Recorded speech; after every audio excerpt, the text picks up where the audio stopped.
Thane Bhiwandi Kalyan metro 5 मार्गिकेच्या कामातील कापूरबावडी नाक्यावरील मोठा अडथळा अखेर दूर झाला आहे.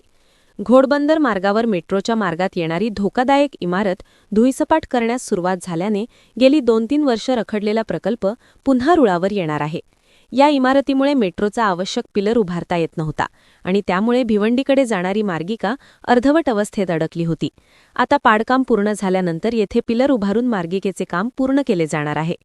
कापूरबावडी येथून सुरू होणारी मेट्रो 5 ही ऑरेंज लाईन बाळाकुम नाका, कशेळी, काल्हेर, पूर्णा, अंजूर फाटा, धामणकर नाका, गोपाळनगर, टेमघर, राजनवली, गोवेगाव, सहजानंद चौक आणि दुर्गाडी किल्ला मार्गे कल्याणपर्यंत जाणार आहे.